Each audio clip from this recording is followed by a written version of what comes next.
Vedare tinokuchingamidzai zvekare kune chimwe chirongwa pano paZim Facebook Secrets and Confessions. Tadzoka zvekare nemamwe mamessages. Rekedzai tibva tapinda mamessages edu atadzoka takakubatirai. Message yedu yekutanga yakamira sekudai so: hanzi makadi zvenyu mukoma, ndinokumbirawo kuti munge muchindiposterawo nyaya yangu makaviga chitupa changu. So mukoma, inini mukuromba kwangu ndainge ndichifungidzira kuti ndichabudirira, asi chiri kundinetsa ndichikuti pane zvose izvo zvandakanzi ndinofanira kuti ndinge ndichiita ndakazviita mukoma, but still nothing is working. Ndakatoenda paguva raamai, amai vangu vakashayika last month, saka 3 days tabva mukuviga amai ndakabva ndazonzi ndaifanira kuti ndinge ndichizoenda paguva raamai ndinotora ivhu repaguva ravo, then ndobva ndazodzokera naro kun'anga. Ndakaita saizvozvo, but even though ndakadzadzikisa mhiko dzose, but mari yacho yandakanzi ndichatanga kuita so far handina kana mari yandamboita, ende ndatova munhu kutoti ndava kutowedzera kutotambura more than I used to ndisati ndatomboenda kun'anga kuya. So pandakaenda kun'anga mukoma, ndainge ndine shungu dzekuti dai ndakwanisa kusimbisawo kabusiness kangu, because inini ndine hardware, but mazuva ano like kubusiness kwangu kwanga kuri very low. So ndakabva ndazopiwa idea neimwe friend yangu yakabva yanditi dai wawana at least mushonga welaki kana kungonogezeswa obviswa jambwa nemunyama zviri pauri. So ndakabva ndazoenda kune vamwe sekuru, ndakati ndaenda kuna sekuru vavai vakabva vazondibatsira, but mukuzonobatsirwa ndipo apo pandakabva ndachizochekeresa amai vangu. Amai vakabva vatofa zveshuwa, amai vakati vafa ndo pandakaenda kuguva kwavo ndikanotora zvose izvo zvandakanzi ndainge ndichifanira kuti ndinge ndichizotora. So n'anga yacho iyo yakandibatsira, pari zvino iri kurwara. Ndakatombotaura nevana vacho pafoni zvikabva zvanzi pari zvino havasi kubatsira vanhu ende havasi kuona vanhu nekuti vari kurwara. Munamato wangu wangova wekuti dai vakasafa vedu ndisati ndakwanisawo kuita mari. Vedare ndo message iyo yandakatumidzirwa ichibva kuna mukoma vedu. Hanzi shuwa ndingangourayira amai vangu mahara here, n'anga yacho yobva yafa. Pakaipa. Rekedzai tibva taenda panyedu inotevera. Nyedu inotevera yakamira sekudai so: hanzi makadi zvenyu mukoma, ndinokumbirawo kuti munge muchindiposterawo nyaya yangu makavigawo chitupa changu. So mukoma nashi, inini ndainge ndichimboshanda muSouth Africa umo mandainge ndichiranawo kabusiness kangu, but sekuru vangu vakabva vazoshayika. Mushure mekunge sekuru vangu vashayika ndo pandakabva ndazodzoka ndichibva kuSouth Africa ndokubva tazochema sekuru vedu, but pandakazofind out kuti inini I was the one who was supposed to inherit almost everything, ndo pandakaona kuti sekuru mukuronga kwavo vainge vakakanganisa, even though he trusted me than all of his grandkids, but vaifanira kuti vange vachizoshare the wealth amongst us equally, because our family taimubva tiri a very big close family, but with the way that our grandfather wanted his estate to be handled, zvakabva zvazodestroy the whole family apart. When I returned back home, takachema sekuru and then we buried him. Nguva yekuti tinge tichita the family meeting yakati yakwana. So in that family meeting, that was when I was told kuti sekuru vangu ivo vainge vakasarudza kuti ini ndini ndaifanira kuti ndinge ndichizorana mabusinesses avo, especially the farm which I am running up to date, as well as other assets. So currently at that farm tine mombe dzinokwana idzo kuita 100. So as for my other cousin, sisters and brother, ivo vakapiwawo motikari uye zvekare nezvimwewo zvinhu, but I think kuti my grandfather pachokwadi havana kukwanisa kunyatsokuhandla his things in a proper way, because vaifanira kuti vange vachitigoverana in a way that was fair. As for my cousin, sisters and brothers, ndopa vakabva vatanga kundivenga ipapo. We had a very big argument patainge tichiita our small family meeting, such that ndakabva ndatongozviudza kuti inini panapa ndikaita zvekutamba ndinopedzisira ndatorerwa zvose. The reason as to why sekuru vainge vachida kuti ndinge ndichizorana the farm as well as other businesses it was because he wanted the family business to keep on running. Ndozvatakaudzwa nelawyer ravo sekuru, because my other siblings he did not trust them when it came to handling my finances as well as the businesses. Ndakazama kuti ndinge ndichitaura nemacousins angu ndikabva ndati this farm, it is a family farm and we were all going to benefit, uye zvekare nevana vavo they were all going to benefit. But sezvainge zvakataurwa nasekuru, ndini ndaifanira kuti ndinge ndichizova the leader when it comes to running the family business and making decisions running the farm. So even though ndainge ndakavavimbisa kuti financially they were going to benefit, vakabva vati it is okay.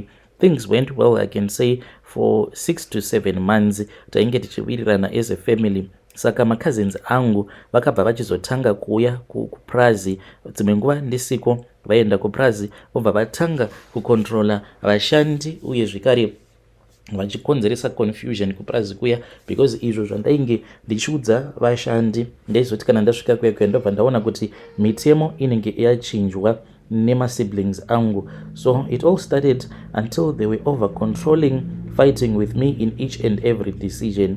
Takabva tatanga kunetsana, we started fighting a lot, especially this other sister of mine who was the eldest in the family. Takaramba tichingonetsana over the farm. Iyo ainge oti sezvo ainge ari iye dangwe mumhuri, ainge achida kuti ange achirana prazi ari iye, uye zvekare aigara achingotaura kuti it was unfair kuti sekuru vainge vakasiya upfumi hwavo hwose, virtually everything in my name.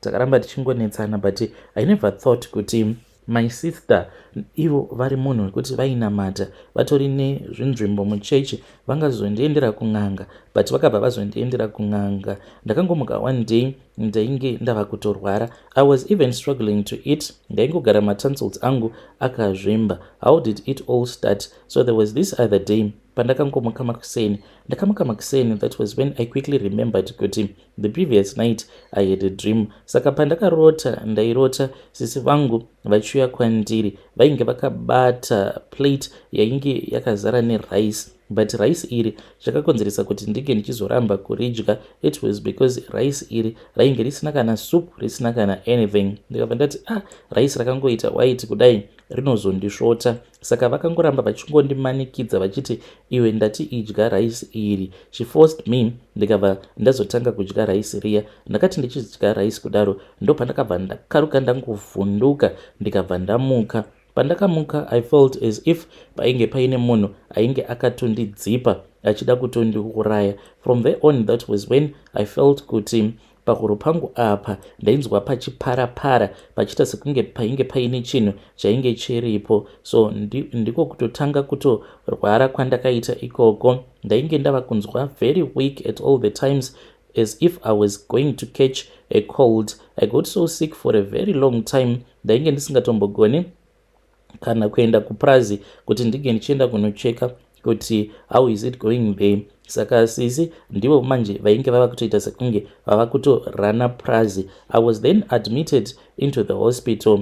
Then my wife started going around apo pandainge ndiri kuchipatara, ndobva azotanga kuenda kumaprofita, uye zvekare akazoenda pane mumwe muprofita wenguo tsvuku uyo akazonoudza mukadzi wangu kuti sisi vainge vakaenda kune imwe n'anga iyi yainge ichigara kumufakose makore acho iwawo, but n'anga iyi yainge iri yekuMalawi ndiyo yainge yakazobatsira sisi kuti vange vachindigadzira, uye vainge vachitoda kutoti ndinge ndichifa. So mukomanashi ndakabva ndazoti kune mudzimai wangu aifanira kuti ange achidzokera kune muprofita uya so that ange achizonopiwa munamato nekuitirwa a go back to sender. Mukadzi wangu akabva azoenda kuya ndokubva anoitirwa minamato.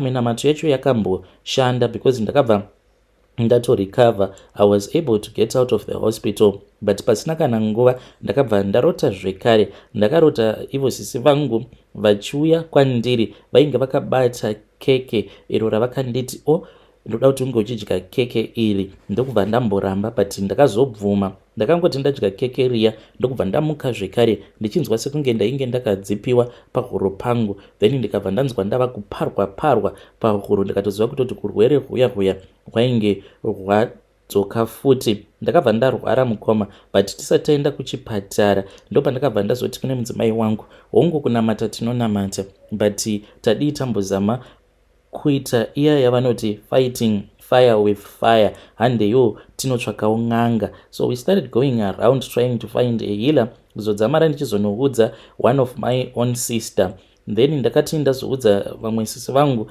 ivowo vainge vaine n'anga yavo yavainge vachiziva. Ndo patakabva tazoenda kuyakuya, takaenda takati inini mukadzi wangu Tsano, murume wasisi, sezvo ainge ari iye ainge achinyanya kuzivana nen'anga yacho iyoyo, takaenda kune n'anga iyaya. Then n'anga iya yakabva yazondibatsira, ikabva yazoita kuti ndinge ndichiita a go back to sender. So ndakanzi ndaifanira kuti ndinge ndichitenga mbudzi. So sekuru vaya vakabva vati zvamunongoita ndezvekuti munondipa mari, then ndobva ndazokupai mbudzi. So takabva tazovapa mari iyaya, tikabva tazopiwa mbudzi iya. Ini ndini ndakanzi ndaifanira kuti ndinge ndichiuraya mbudzi iyaya. That is how I sacrificed. Ropa racho rakabva razotorwa rikabva razoiswa muhari. Ndakabva ndazonzi hari iyoyo ndaifanira kuti ndinge ndichizoichengeta, kugara ndakaiisa panzvimbo pekuti panenge pachitonhorera, pangori nemumvuri all the times. Takabva tavabvunza sekuru vaya kuti panzvimbo painge paine mumvuri pachitonhorera at all the times pangava pari pai. Vakabva vati kana mukaona zvichinetsa munongoiisa pasi pemubhedha mubedroom menyu. Make sure kuti hari iyi haifi yakabatwa kana nemunhu, especially nevana, nekuti vanobva vafa. Mukomana achi takabva tatora hari iya mushure mekunge taita a go back to sender. We then returned back to Harare. Namadhamu takabva tatora hari iya tikabva tazoiisa pasi pemubhedha. So handizivi kuti wangu mwana uyu akazozvifambisa sei, because iye mukuzonotanga kurwara ndo patakabva tazomubvunza kuti ainge asina kumbopinda mubedroom here mushure mekunge sisi vashayika. Akabva ati hongu, pane mumwe musi apo paakapinda mubedroom ainge achitsvaka bhutsu dzake, ndokubva azonodongorera pasi pemubhedha, ndobva azoona kuti painge paine hari. Saka iye anoti ndakangoiguma chete, but akabva atotanga kutorwara after sisi vangu vashayika. So go back to sender iya yakashanda, sisi ndokubva vashayika. Zvino pandakangoudzwa kuti sisi vainge vashayika nekukasika vasati vavigwa, ndakabva ndatotora hari iya ini namadhamu. We then drove, wainge kutori usiku patakafonirwa zvichinzi tinge tichiuya kumusha. Takabva tatsvaka pamaradzano dzenzira, ndokubva ndazoburuka mumotikari, ndokubva ndatora hari iyaya ndikabva ndatongoiputsa hari iya ndikatongozvisiya paya without ever looking back, sezvandainge ndakaudzwa nasekuru vaya kuti paunonoputsa hari iyi haufaniri kuti unge uchizocheuka kana kuita sei. Uye zvekare ndainge ndisingatendedzwi kuti ndinge ndichienda kurufu rwavo ivo sisi, sezvo ndainge ndiri ini ndainge ndakavatumidzira a go back to sender. Sezvo inini nasisi mumhuri tainge tichitozivikanwa kuti tainge tiri pakati pekunetsana. Saka kunyange patisina kuenda kurufu rwavo, vanhu vakatongoti sezvo vanhu ava vanga vagara vachinetsana, maybe that is why mukomana asina kuya kuzochema hanzvadzi yake. I did not go to the funeral mukoma. Fast forward, zvino mwana wangu akazoti ava ne12 years. Akati ava ne12 years kudaro, it was on her birthday. Tainge tatoenda kune imwe restaurant kunongo kuBorodale, so as to celebrate her birthday. That was when she collapsed. She just collapsed, ndokubva azotanga kuita an epileptic seizure. We thought kuti maybe it was normal, wainge hungori urwere hwaainge akazvarwa ainahwo. Takaenda naye kuchipatara, then she started getting her medication, but zvinhu izvi zvainge zvava kungoramba zvichiitika. Zvaiitika ari kuchikoro, ari kumba, anyway zvainge zvogara zvichingoitika, such that we had to find a helper to check her at all the times. Even though ainge aine mishonga yaainge achipiwa, but it was not working. Things started going down the hill. My businesses, it seemed as if my businesses ainge akasiiwa nasekuru, they were about to collapse. Ndo patakabva tazodzokera kune n'anga iyaya. Takati tadzokera kune n'anga iya, then iya yainge yakatibatsira kuti tinge tichiita a go back to sender. Tikabva tazonzi mwana wangu uyu ainge achishungurudziwa, achitambudziwa nemweya wasisi vangu. Saka hanzi mweya uyu nekuda kwekuti wainge uine hasha, wainge uchizokwanisa kumuuraya. Saka takabva tazonzi the only way that we can block my sister's spirit hunge ndakwanisa kupiwa chikwambo, so that chikwambo ichi chinge chichizopota chichinetsana nemweya wasisi paya pavanenge vamuka sechipoko vachida kuuya kuzonetsana nemwana wangu musikana. So I really do not know. Ndine umwe mushonga uyo wandakapiwa, saka mushonga uyu ndakatanga kuushandisa kubva last year, but ndakanzi mushonga uyu unono expire gore rino muna November ndo pauno expire mushonga uyu. Saka kana wa expire ndakanzi it will be advisable kuti ndinge ndichingotora chikwambo. Hanzi ichi hachisi chikwambo chekutsvakisa mari, but chikwambo chekungozvichengetedza, chekuzvisimbisa, uye zvekare nekuti mweya wasisi usazonetsa mwana wangu. So I really do not know what to do. I am asking for advice. As for my wife, iye akati azviite zvekuti tinge tichizonzi tava nechikwambo, she does not feel comfortable. So I really do not know kuti what are we supposed to do. Vedare ndo message iyo yandakatumidzirwa ichibva kuna mukoma vedu. Ngatisame kuti tinge tichitaura navo mukoma vedu mucomment section. Vanga vakanditumidzira video iro ravanoti vakaritora ipapo mwana wavo paainge achiri kumboita izvozvo zvokugwena. So ndakati ndinoriblaya so that face won't be seen, but vakavati video musaisa zvenyu, just post the confession. Zvakangoma hazvo. Hanzi pari zvino tine mushonga watiri kushandisa so far. Hanzi mwana haasi kuita izvozvo zvokugwena achidonha achiita sei, but hanzi mushonga wacho uno expire. Hanzi uno expire muna November. So ngatitaurei navo mucomment section.